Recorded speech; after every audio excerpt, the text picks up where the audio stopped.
de redes, más precisamente la subcomisión de ciberseguridad que se creó en septiembre del año pasado y está coordinada por Analía Barberio de la Universidad Nacional de General Sarmiento.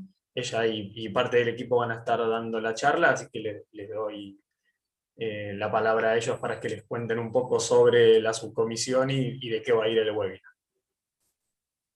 Bueno, gracias Sebastián, buenos días para todos. Lo primero que queremos es agradecerles este espacio que para nosotros es muy, muy importante.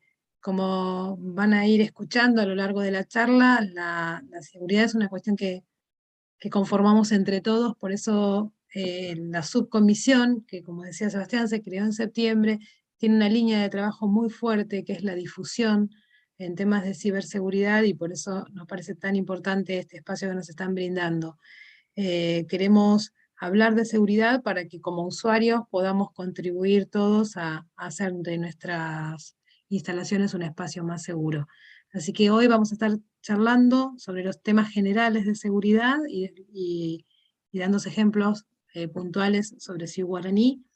Los que hayan estado en la charla de Coya Tehuelche van a ver que es muy parecido en gran parte la charla, así que les aviso por si, para que no digan que no les avisamos que íbamos a repetir algunas cosas. Así que bueno, los dejo con Andrés, que va a comenzar la charla, y Andrés de Universidad Nacional del Litoral. Muchas gracias. Hola, buenos días. Gracias, Analía, y gracias a la gente de Ciu Guaraní. Bueno, desde la subcomisión vamos a estar presentando este webinar y vamos a trabajar con algunos de estos temas generales para ir conociendo sobre el tema de ciberseguridad. Hablamos sobre motivación, sobre, espérame, ahí estamos, sobre la información y sobre el valor que va a tener para nuestra actividad universitaria. También sobre el correo electrónico y algunas recomendaciones. Contraseñas, veremos algunos tips para generar claves robustas. También veremos algunos buenos ejemplos o consejos sobre prácticas en ciberseguridad. Se tratará firma digital, qué es y su importancia en los sistemas informáticos. Y por último, bueno, algunas recomendaciones sobre el sistema. Ahora sí, pasamos a la siguiente. Bueno, en el último tiempo hemos escuchado muchas noticias sobre ciberataques a distintas entidades. Por nombrar algunos, Mercado Libre en marzo del 22, ahora recibieron un ciberataque, un hackeo y se llevaron datos de clientes, datos de programas. También a partir de la guerra entre Rusia y Ucrania se han incrementado los ciberataques por cuestiones políticas, evidentemente. También hemos escuchado o hemos recibido todos alguna comunicación de un banco donde dan recomendaciones de seguridad para proteger nuestra cuenta corriente.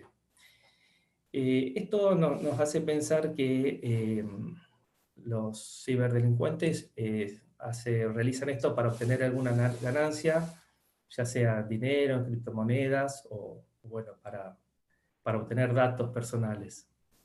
Y parecería surgir de estas noticias que las universidades no estamos en la mira de los ciberdelincuentes. Y es común escuchar, acá en el ámbito de la universidad, estos comentarios sobre que no somos un objetivo, no tenemos nada que interese a los ciberdelincuentes, o bueno, no tendría un gran impacto si recibiéramos algún ataque. Vamos a analizar con alguna transparencia, con algunas noticias que hemos rescatado desde el último tiempo, de distintos medios de comunicación. Vamos a analizar, de acuerdo a estas oraciones que son consideradas como verdades, si realmente lo son o si tienen algo que cuestionar. Ante la idea de que no somos un objetivo, según este diario, la Universidad de Castilla-La Mancha, en abril de 2021, recibió un ataque de ransomware. El área de tecnología, según dice la noticia, evaluó el incidente y manifestó que no hay evidencias que haya información sensible que se haya comprometido. La universidad amortiguó los efectos del ataque cortando la conexión a Internet de la institución. Obviamente que bueno, este no es el primero de los ataques que puedan recibir universidades y bueno, tampoco va a ser el último. Y lo que relatan o lo que informan su equipo de tecnología es que bueno, es un ataque como otros y que no hubo información comprometida. Bueno, eso es cuestionable y a veces, por lo menos desde mi punto de vista, parecería que uno quiere restarle importancia al ataque. Y solamente reconocemos cuando bueno, nos extorsionan para divulgar algo o cuando aparece la noticia publicada.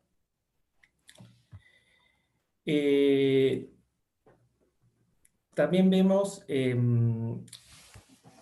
otra noticia que indica que la Universidad de Córcega fue víctima de un ataque y también un ransomware y se cifraron todos los archivos. Y también ellos manifestaron que no manifestaron nada si se pagó un rescate o no. La Universidad de Cádiz fue atacada en mayo del 2020. También la BBC informa sobre una veintena de universidades del Reino Unido, Estados Unidos y Canadá que fueron atacadas. Por mencionar algunas, universidades de York, de London, de University, de North Florida, y bueno, hay más en la lista del enlace de la noticia. Por eso estas noticias nos llevan a pensar de que sí, estamos en la mira de los delincuentes y esta premisa que habíamos mencionado es falsa. Respecto a la noticia, no tenemos nada que interese a los delincuentes. Bueno, la Universidad de Utah pagó $450.000 para evitar que se filtraran datos que le habían hackeado. En agosto del 2020, bueno, una empresa, Avira, que es de seguridad, eleva una nota en la que se pregunta por qué las universidades son blanco de los ciberdelincuentes. Y bueno, hace mención que durante el 2019 muchas universidades italianas fueron atacadas y se filtraron páginas con datos personales, tanto de profesores como estudiantes. También han atacado supercomputadoras, aprovechando su poder de cálculo, se utilizaban para minado de criptomonedas. También otra noticia de ZNet informa que un ataque se aprovecharon los inicios de sesión o las credenciales, como las llamamos nosotros, y esas credenciales correspondían a universidades de Canadá, de China, de Polonia, y también se muestra que eso es otro valor que los ciberdelincuentes se interesan. Por eso podemos también afirmar que esta noticia es falsa, que no tenemos nada que los interese a los delincuentes. Y bueno, la otra frase que teníamos, que bueno, un ataque podría no tener gran impacto, bueno, es totalmente variable, ¿no es cierto? De acuerdo a cómo se manifieste el ataque. La noticia de la Universidad de Maastricht cuando fue atacada y se le preguntó al portavoz que se refiriera al incidente, y bueno, lo único que manifestó es: si querés hacer la conclusión, si querés hacer algo, no podés hacer nada. Más reciente, tenemos en octubre del año pasado, la Universidad Autónoma de Barcelona recibió un ataque de ransomware y fueron afectados todos los servicios y los servidores de la universidad. En los primeros días, apenas la universidad pudo levantar alguna página con recomendaciones, lo único que se podía leer era: pregunta de los usuarios, ¿puedo usar mi computadora personal? Sí, pero después que la gente del sistema la revise y la conecte a la red. ¿Puedo utilizar la computadora del aula? Lo mismo, sí, pero después que la gente de sistema la revise. ¿Puedo usar el correo electrónico de la institución? Sí, pero hasta que la sesión expire. Eso fue en octubre. El 4 de noviembre recién habían hecho un análisis de lo que había sucedido y tenían previsto que para enero recién iban a tener el sistema medianamente funcionando. Inclusive hasta un mes después, todavía la página principal de la universidad era una página provisoria con poco más de contenido, pero no estaba restituida en su totalidad. Hace poco, un par de semanas atrás, tuvimos una charla con la responsable de seguridad de la Universidad de Barcelona y nos manifestaba que todavía no habían podido resolver y restituir el 100% de la capacidad de la universidad. Con estas noticias volvemos a confirmar que la frase un ataque no tiene gran impacto también es falso. Muchas gracias y les paso con Maxi, que va a seguir con el próximo tema. Hola, ¿qué tal? Buenos días, ¿se me escucha bien? Sí, perfecto. Okay. Muchas Perfecto. gracias, Andrés. Mi nombre es Maximiliano Llosa y trabajo en la Universidad Nacional de General Sarmiento. Antes de seguir con el tema mío, les compartieron por el chat un link para una encuesta que para nosotros sería muy importante si la pueden responder para saber cómo encarar las próximas reuniones. Bien. Cuando se habla de seguridad, rápidamente nos surge la necesidad de saber de qué es lo que se quiere proteger. ¿Sí? En otros casos tenemos ejemplos claros. Por ejemplo, cuando queremos proteger un bien, sabemos qué es lo que queremos proteger. Cuando queremos proteger la salud, o por ejemplo, cuando queremos proteger la vida. En el caso de información, ¿sí? Y de los sistemas de información, utilizamos estos tres conceptos al momento de saber qué queremos proteger. Disponibilidad, confidencialidad, integridad. Cuando hablamos de disponibilidad, esto quiere decir que la información esté disponible en el momento que la requieran, ¿sí? Cuando hablamos de confidencialidad, nos referimos a que la información sea accesible solamente por el personal autorizado, ¿sí? No que cualquiera pueda acceder a los datos. Y para integridad, digamos, que la información no pueda ser alterada de manera no autorizada, ¿sí? A ver, para ponerlos en ejemplos, por ejemplo, en cuanto a disponibilidad, vayamos al sistema por el cual estamos reunidos hoy, pensemos un ejemplo fácil, imaginemos que no esté disponible el sistema guaraní o la información que el sistema guaraní provee en época de inscripciones o en época de carga de notas o cierres de actas. ¿Sí? En cuanto a confidencialidad, el sistema guaraní guarda muchísima información de sus usuarios, ya sea estudiante, docente o no docente, así que imaginemos qué pasa si una persona ajena a la institución puede acceder a esa información sensible. ¿Sí? Con integridad, imaginemos qué pasaría si la integridad de la información se ve vulnerada porque un alumno consigue modificar las notas. Son ejemplos de qué es lo que tenemos que proteger y para qué sirve proteger la seguridad de los datos. La próxima diapositiva. Bien, es muy común, sí, sobre todo más atrás, hoy en día ya por lo menos los usuarios se ven mucho más involucrados, pero antes los usuarios solían pensar o creer que los problemas que hacen referencia a la seguridad de la información solamente se encargaban los técnicos de protegerla, ¿sí? Que ellos desde su puesto no podían hacer nada para proteger la seguridad. Pero hoy en día sabemos que eso no es cierto, digamos. De hecho, hay una frase típica que estamos tratando de cambiarla, el concepto, que es que los usuarios son el punto más vulnerable en la cadena de seguridad. Y realmente esa afirmación hoy en día podrá ser cierta o no. Desde mi concepto, lo que estamos tratando de hacer es cambiar esas creencias, ¿sí? Lo que sí es cierto es que si tenemos esa visión, nunca vamos a poder conseguir que los usuarios estén mucho más comprometidos, digamos, con la información o con los accesos a ella. Por eso que queremos cambiar ese paradigma, digamos.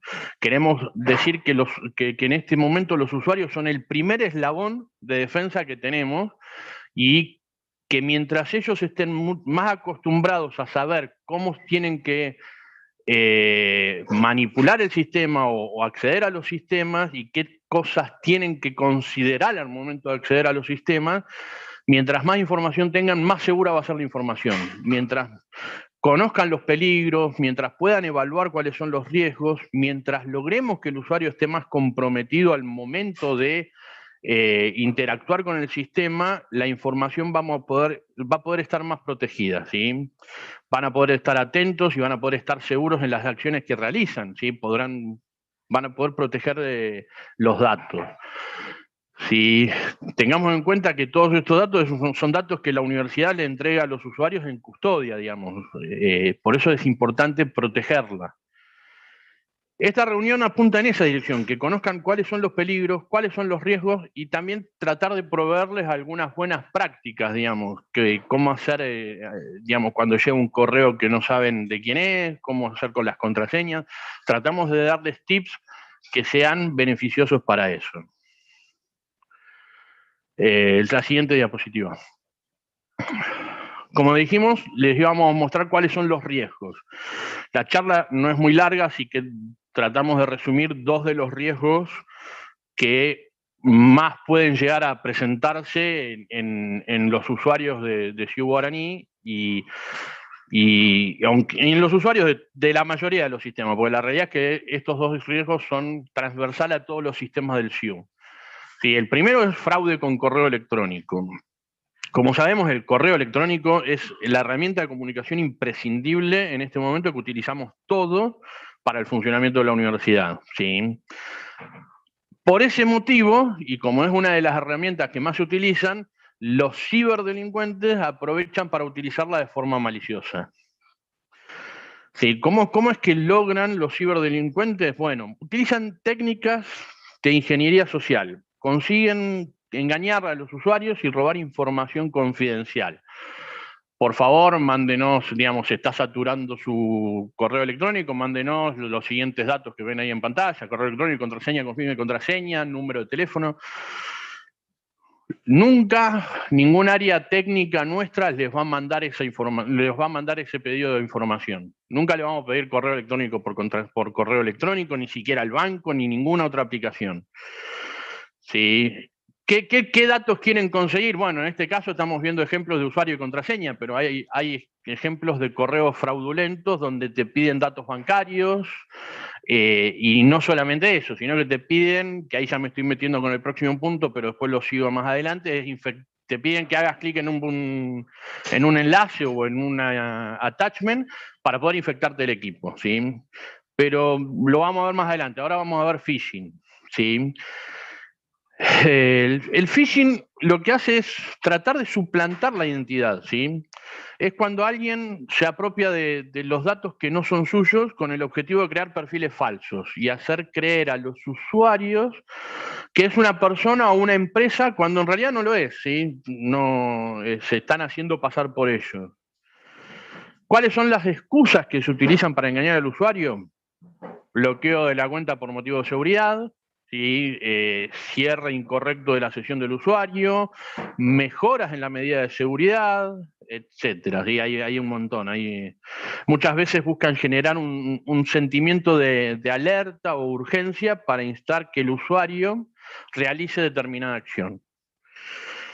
Sí. Bien. Hay otras técnicas, además del phishing, ahí sí podemos pasar a la próxima diapositiva, ¿sí?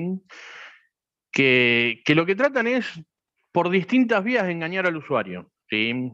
Ya sea por web, texto, ¿sí? O un ítem independiente. En este momento, digamos, el principal origen de los delitos informáticos son los correos fraudulentos. En el caso, el segundo tema que íbamos a hablar es el malware, ¿sí? En el caso del malware, en un principio se utilizaban archivos adjuntos para atraer a la víctima. Sí, mirate la foto esta, el documento este, y lograr que de esa manera descargar un código malicioso. ¿Sí? Actualmente utilizan otras técnicas, como son sitios web espejos, digamos, en donde simulan ser, te mandan un link, donde simulan ser la pantalla principal, por ejemplo, del sistema de Ciudad Guaraní, y uno pone los datos y no hace nada, pero ya te capturaron todos los datos. Sí. Entonces, teniendo en cuenta el phishing y el malware, nosotros estamos tratando de dar buenas prácticas. Sí, por eso les ofrecemos las siguientes recomendaciones. Y la primera es muy fea, ¿sí? Yo soy el primero en admitir que es fea, pero lo que nosotros siempre recomendamos es que desconfíen, ¿sí? Ahora, ¿de qué es lo que hay que desconfiar? No hay que desconfiar de la persona que nos figura que nos está enviando el correo electrónico. Hay que desconfiar del correo electrónico. Hoy en día las técnicas que utilizan ya permiten que te manden un correo con un usuario conocido o hasta con nuestro propio usuario, digamos. Nosotros podemos estar ayudando, digamos, mandan un mail con nuestro correo electrónico, que nunca lo mandamos nosotros, nunca tuvieron acceso, pero se puede simular fácilmente, y le mandan un correo a toda la lista de la universidad de ustedes y piensan que soy yo el que está mandando ese correo electrónico. Por eso, si no están esperando un archivo de esa persona o no están esperando una comunicación, lo que nosotros les recomendamos es desconfiar, ¿sí? Suena horrible, es feo, pero tenemos que desconfiar porque se hacen pasar por nosotros muy fácilmente. Sí. Recomendamos deshabilitar la descarga automática, ¿sí? Eso, ya hoy por hoy la mayoría de los sistemas de correo, te diría que el 100% de los correos ya lo tienen deshabilitado, pero antes era muy común que vos abrías un correo y automáticamente te descargaba el archivo, ¿sí? Y eso hacía que pueda entrar algún tipo de malware. Otra cosa que recomendamos es, así como decimos desconfíen, y muchas veces nos vemos tentados a reenviar cadenas de mensajes, muchas de esas cadenas de mensajes están destinadas a recolectar información. Por lo tanto, nosotros siempre recomendamos que todo lo que son cadenas de mensajes, en principio no lo reenvíen. Y si no tienen otra alternativa y quieren reenviarlo porque les parece bueno el motivo del correo y todo lo demás, ok, perfecto, envíenlo, pero eliminen todos los correos electrónicos que les aparece al momento que ustedes le hacen reenviar, y envíenlo como copia oculta al destinatario que ustedes quieran o los destinatarios que ustedes quieran. Sí. Recomendamos también no utilizar el correo institucional. ¿Sí? ¿Qué quiere decir? No utilizar el correo institucional en redes sociales. ¿Sí? No abrir la cuenta de Facebook con el correo institucional. No abrir cuentas de redes sociales con el correo institucional. Averiguar cómo es. Este es uno de los temas fundamentales. Cada universidad tiene un procedimiento distinto para el manejo de correo fraudulento. Entonces averigüen con el área tecnológica, con el soporte técnico, ¿cuáles son los procedimientos para reportar correos fraudulentos? ¿Sí? Y utilícenlo, ese procedimiento, para denunciar cuáles son, porque muchas veces llegan correos y nosotros no hacemos nada, entonces no nos enteramos que están tratando de sacar ese tipo de información. Bueno, vamos a seguir con otros ejemplos, pero ahora los dejo con mi compañero Juan, que va a continuar con la presentación. Gracias, Maxi. Buen día, soy Juan Sanglá de la Universidad de Río Cuarto, y otro de los aspectos que quería comentarles en esta charla es lo relacionado a la contraseña. O sea, es un tema molesto, siempre la gente de soporte técnico, la gente del personal técnico les exige que las cambien, les pide que las hagan más difíciles, les pide que cada tanto, que no las guarden en ningún lado, y todas esas cuestiones no pasan por el hecho de que el técnico sea molesto, sino porque es importantísimo que le demos un valor, el valor que realmente tiene la contraseña. Y acá, bueno, justamente hay una recopilación de información relacionada a estos temas, por ejemplo, lo de Burger King o McDonald's. Bueno, yo te sé, podés pasar todo esto, ¿viste? Por ejemplo, ahí hablaban de un hackeo a un legislador y temas relacionados con esta cuestión, y el daño que causa. Porque cuando uno no le presta la atención que necesita a la contraseña, el problema es serio. Uno tiene que el primer objetivo es darse cuenta que la contraseña es la puerta de acceso al sistema. Entonces es la forma en que nosotros nos identificamos ante el sistema, y con eso el sistema se da cuenta y nos permite acceder a los privilegios que nosotros tengamos. Entonces es importantísimo saber crearla, que tenga la fortaleza necesaria, y también, en el caso de que la queramos almacenar en algún lado, saber dónde guardarla. Por eso es que vamos a explicar un poquito este tema. Bueno, los riesgos, como hablábamos recién, pueden ser de acceso no autorizado para realizar acciones que nos perjudiquen. Por ejemplo, si ustedes tienen roles importantes dentro de la organización, si alguien sabe su contraseña, puede realizar ilícitos, y el perjudicado es uno, porque en los sistemas queda registrado que el acceso fue a través de nosotros.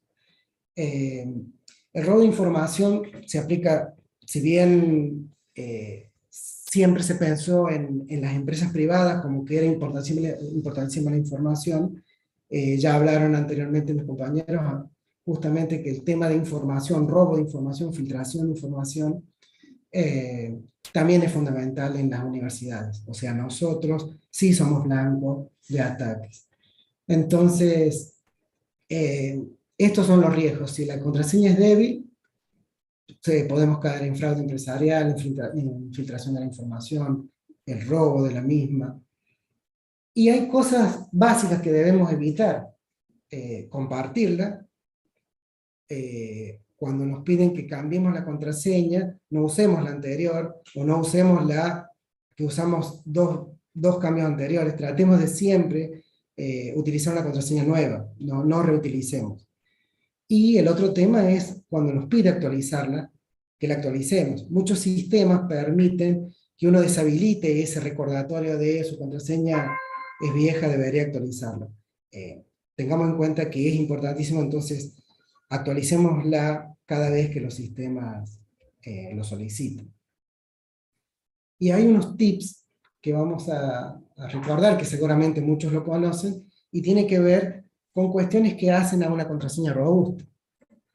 Por lo menos debería tener 12 caracteres. Nosotros siempre pensamos que, por información que surge actualmente, siempre se exige 12, pero ahora se recomendaría 16 como mínimo. Además, la contraseña debe ser significativamente diferente de una contraseña anterior. Esto es porque hay veces que uno, cuando cambia la contraseña, lo que hace es la siguiente, le cambia una letra. Y está bueno cambiar por lo menos el 50% de esa contraseña, o toda. Además, otra cuestión importante que incluso nos había llegado hace un tiempo, un informe gracioso con respecto a esto, es no usar nombres de usuarios, no usar el nombre de la mascota, no usar como contraseña el nombre de la organización, tampoco un cumpleaños, porque esas cosas son muy, muy simples de deducir. Otra cuestión es el tema de mayúsculas, minúsculas, números y símbolos. Esto es sumamente necesario que lo incluyamos en nuestras claves, porque de esa manera se le hace muy difícil al atacante deducir una clave por fuerza bruta. También debemos evitar usar una palabra completa, porque también es fácil de deducir. Y si bien todo esto es complicado, es importantísimo si nosotros podemos utilizar alguna regla mnemotécnica para recordar la clave, bueno, es buenísimo y es lo que deberíamos hacer siempre. Nosotros ahora vamos a comentarles algunas reglas mnemotécnicas para recordar una clave, para que la clave cumpla con las medidas de seguridad que les comentábamos y además que sea fácil de recordar. Porque, por ejemplo, podría ser esto, una frase, cualquiera. En este caso, pusieron: si quieres cambiar al mundo, cámbiate a ti mismo. Esa frase para la persona que la escribió es significativa, y sobre esa frase podemos aplicarle todas las medidas de seguridad que estábamos sugiriendo. Por ejemplo, podríamos incluir mayúsculas. En el primer caso se ve la S y la M. También podríamos indicar el servicio al que corresponde esta clave. Ahí al final se le colocó la palabra email. Entonces, si quieres cambiar al mundo, cámbiate a ti mismo, email. Podríamos agregarle números. En este caso se le agregó el 2022. Podríamos agregarle caracteres especiales. Por ejemplo, un signo de oración, un punto, una coma, un punto y coma. Y si a todo esto lo comprimimos usando las iniciales, queda una frase horrible a la vista, pero muy, muy fácil de recordar. Y es esta de acá abajo, S, Q, C, A, etcétera, que cumple con todas las medidas de seguridad y para la persona que la definió es fácilmente recordable. Esto, bueno, pueden pasar a la siguiente. Lo último que podríamos decir con respecto a esto es utilizar un gestor. Al comienzo habíamos hablado de que uno debe tener una contraseña fuerte y si decide guardarla, debería guardarla en un lugar seguro. Por ejemplo, algún gestor de contraseñas. Mucha gente las guarda las contraseñas en el navegador y eso es nefasto, digamos. Uno no debería utilizar jamás ese método de almacenamiento de claves. Incluso en este tiempo, para los que usen Chrome, Google les debe haber mandado un mensaje avisándoles de todas las contraseñas que ustedes tienen almacenadas y que son vulnerables. Eso es por un sistema que ellos tienen y que permite ver si su contraseña es débil y si su contraseña ha sido publicada en la dark web o en algunos sitios donde las contraseñas se publican. También deberíamos tener en cuenta, esto es porque hay veces pasa que uno tiene una muy buena contraseña y la escribe en una computadora diferente a la que usa siempre y la contraseña no entra. Y eso es porque hay veces que hay teclados que son diferentes y entonces si uno puso un punto y coma, a lo mejor en el teclado que está tratando de ingresar ahora, el punto y coma lo tiene en otra tecla y no donde nosotros lo estamos viendo, y por ahí eso se complica. Entonces siempre tengamos en cuenta los diferentes teclados a la hora de ingresar nuestra clave. Bueno, otra recomendación sería usar ventanas de incógnito. Esto nos ayudaría a eliminar el rastro de todo el trabajo que hemos hecho al momento de salir. Si computadora, principalmente se recomienda cuando la computadora en la que estamos trabajando no es la común, no es la que siempre usamos. Es importante usar la navegación privada en este caso. Y bueno, como decía al principio, evitar la opción recordar clave, recordar contraseña, porque deja muy expuesta a nuestras claves a algún ataque posterior.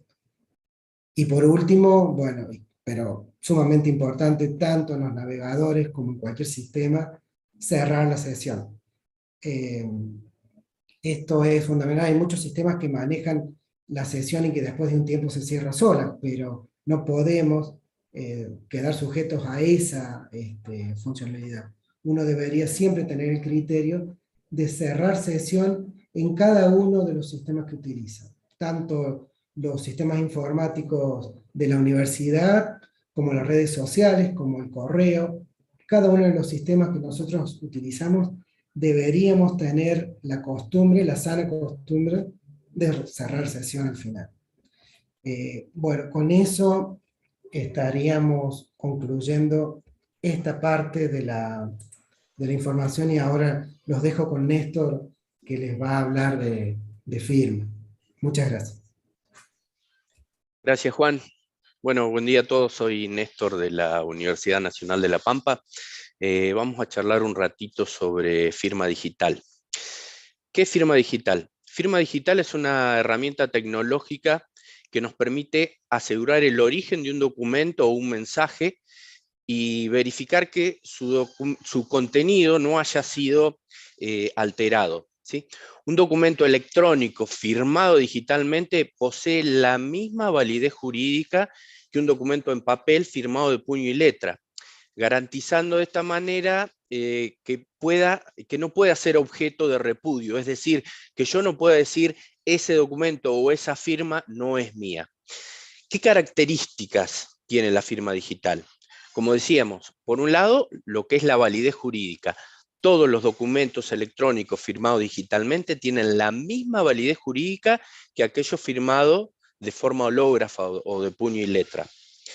Autenticidad e integridad. Que podamos identificar fehacientemente quién es el autor de esa firma y de ese documento y verificar si el documento fue alterado después de que fue firmado, ¿sí? ¿Cómo se hace esto? Bueno, esto se hace por medio de la seguridad. La seguridad en lo que es firma digital está garantizada por la criptografía asimétrica que utiliza un par de claves, una clave pública y una clave privada. Ahora bien, yo tengo un certificado de firma digital. ¿Quién certifica que ese certificado realmente corresponde a Néstor Gareis? ¿Sí? En la Argentina tenemos la autoridad certificante raíz, ¿sí? Que es quien hace las veces de escribano, y cuenta con el respaldo de todos los certificados de firma digital emitidos en la Argentina, en data centers, en instalaciones confiables y seguras donde está almacenada toda esa información, ¿sí? En la universidad, normalmente, en todas las universidades, o en la mayoría, disponemos de dos formas de utilizar la firma digital.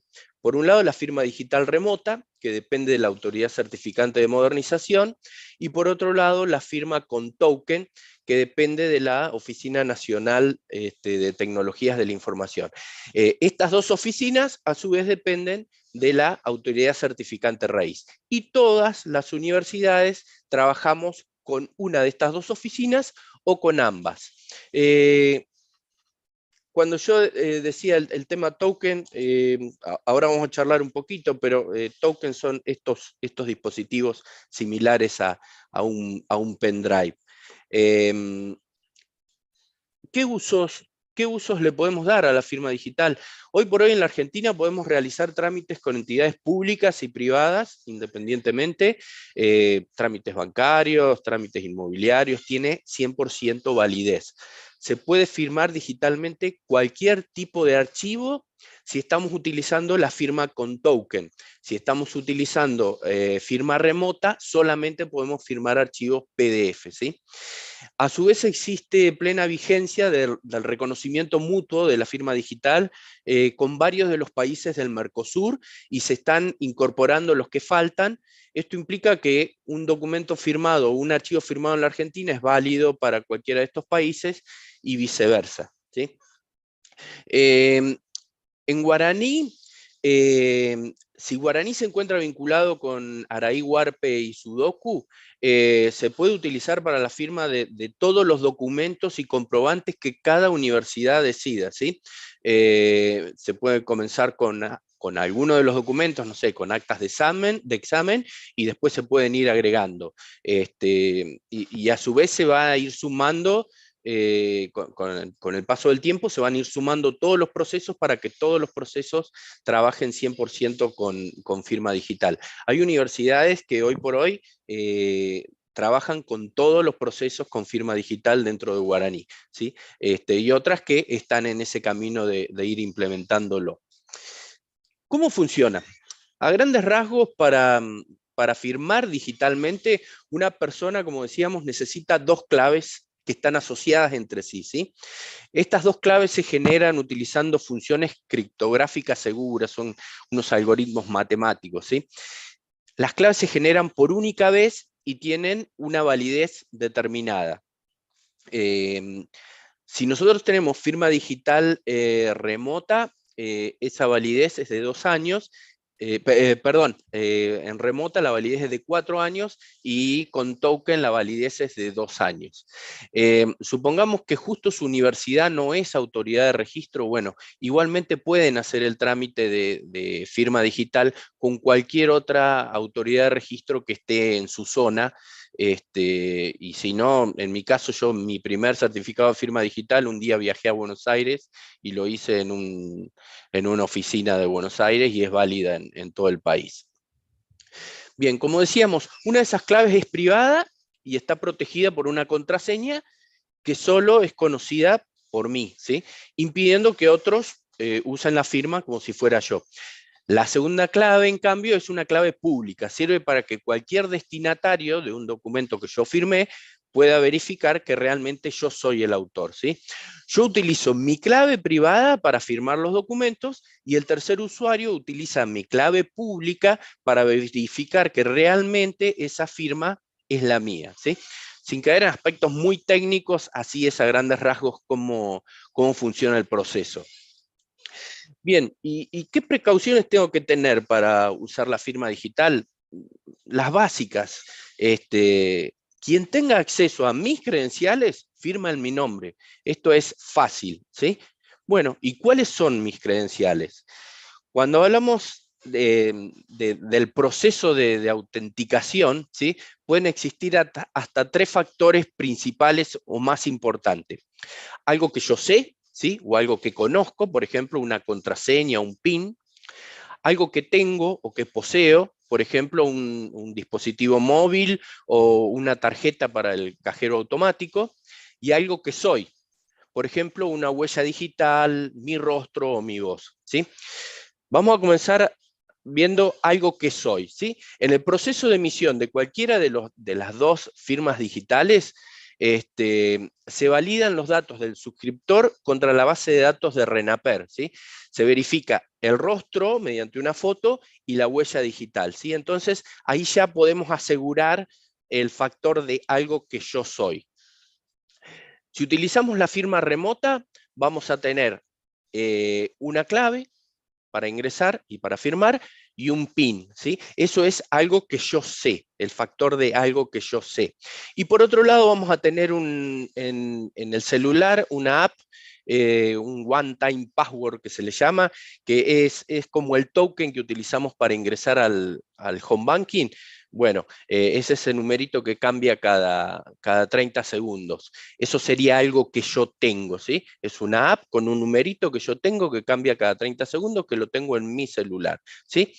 Y por otro lado, si utilizamos firma con token, vamos a tener una clave, que es algo que yo sé, y como decíamos, el token físico, que es algo que yo tengo, ¿sí? Entonces, volvemos a lo mismo. Debemos, como comentó Juan, gestionar correctamente nuestras credenciales y protegerlas.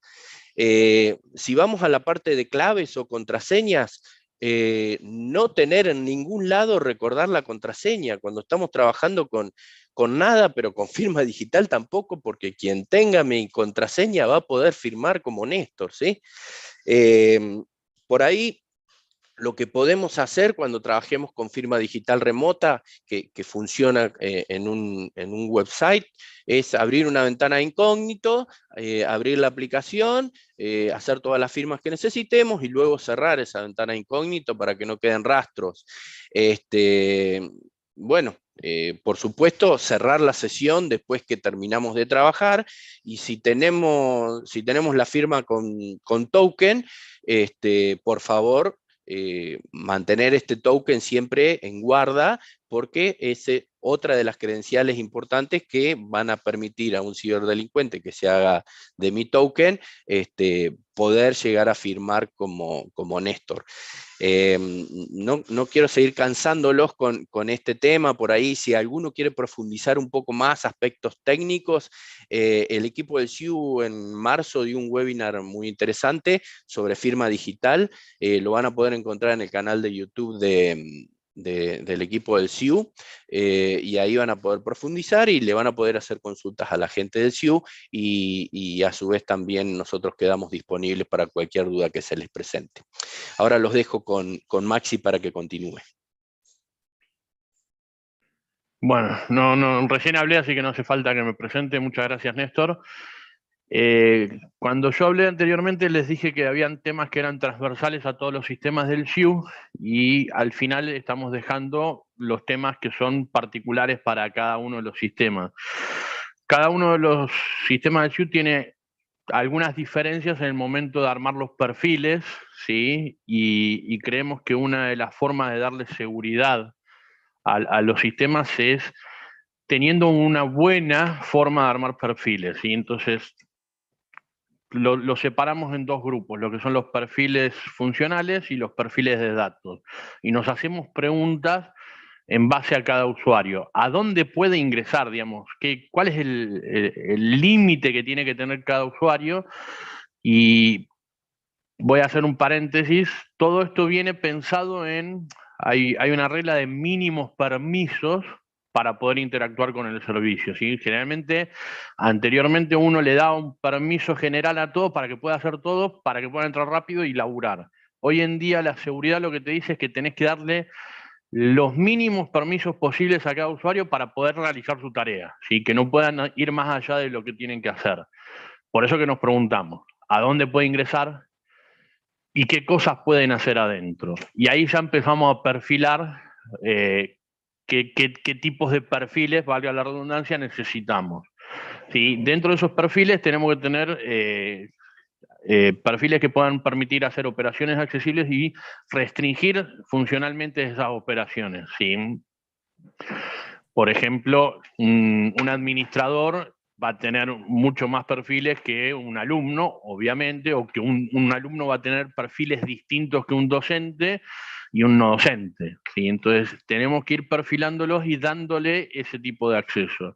Y después, bueno, los perfiles de datos es a qué información tiene que tener acceso. Una cosa es qué puede manipular y otra cosa es qué es lo que puede ver y qué información puede ver del sistema.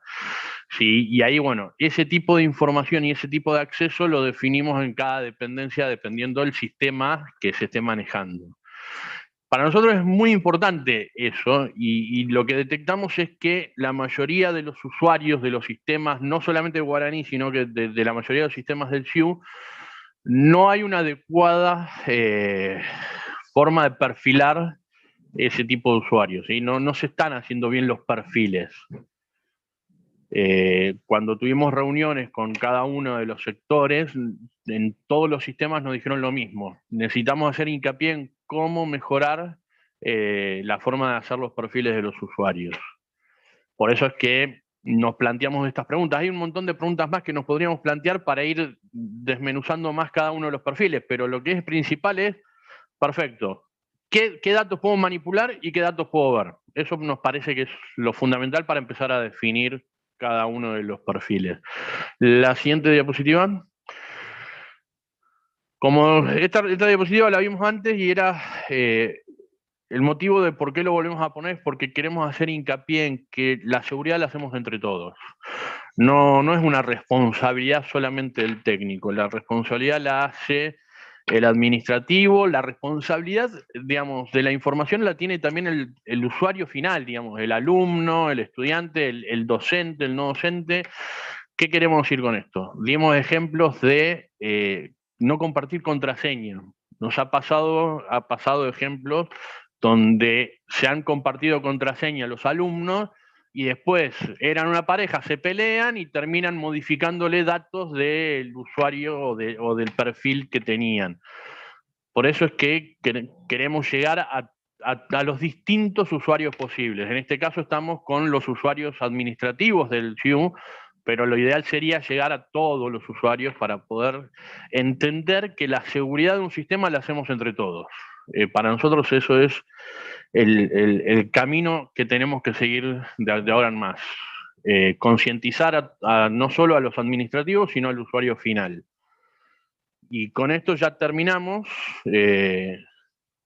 Cualquier cosa, si llegan a necesitar alguna consulta nuestra, se pueden comunicar con nosotros al correo que aparece ahí en pantalla y estamos abiertos a cualquier pregunta que quieran hacer en este momento. Muchísimas gracias de parte de todos. Y les vuelvo a recordar la encuesta, por favor, para nosotros es fundamental para saber cómo seguir. Me había olvidado, disculpen. Bárbaro. Bueno, la verdad es que da como para ir pensando en hacer una segunda parte ya y meternos con temas específicos. Nosotros cuando empezamos a hablar sobre la posibilidad de este webinar, empezamos a buscar o se nos empezaron a venir a la cabeza varios ejemplos, como el que recién nombraban de alumnos que se comparten la contraseña. También pasa con docentes que por ahí comparten la contraseña con otros miembros de la cátedra para que carguen notas, por ejemplo, y eso se puede hacer a través de los perfiles. Eso es algo que también hay que evitar. Evitar la contraseña por defecto. Muchas veces se utilizan los datos del alumno, como el DNI, como usuario está bien, pero muchas veces se utiliza también como contraseña y eso también hay que evitar. Así que la verdad es que nos deja pensando en que podemos seguir profundizando en este tema y es algo que está clarísimo sobre lo que hay que trabajar mucho. Y que bueno, ahora sí podemos pasar a las preguntas de la gente si es que hay.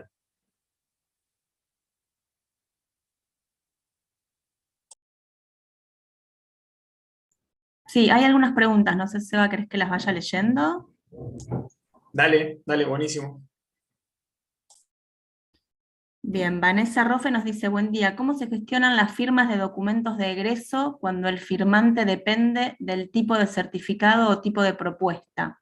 Dice en guaraní 320. ¿Cómo? De nuevo, a ver.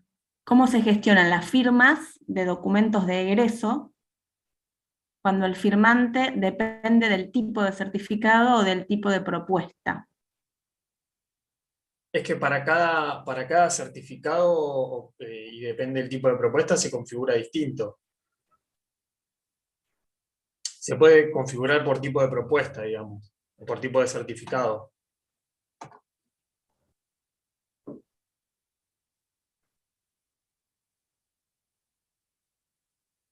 Bien. Pablo Moroni dice, ¿cómo se configura el tiempo de vencimiento de sesión? Tenemos guaraní 3.19.1. Tiempo de vencimiento de sesión. Leo o alguno de los chicos. Si es propio, ¿me escuchan? Ah, Flor, ahí va, dale. Sí, si es solo para guaraní, se puede configurar desde el Toba Editor en los parámetros del sistema. Y si es para todos, desde el archivo de inicialización de PHP.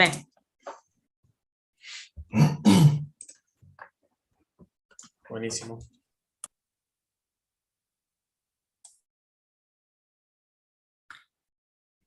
Bien, después habían preguntado por gestor de contraseñas, que ahí fueron contestando.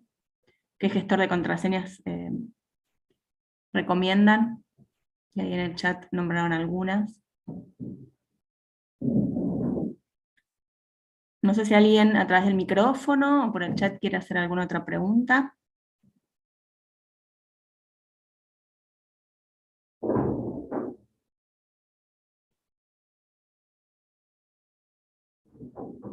Bien, por ahora no hay más.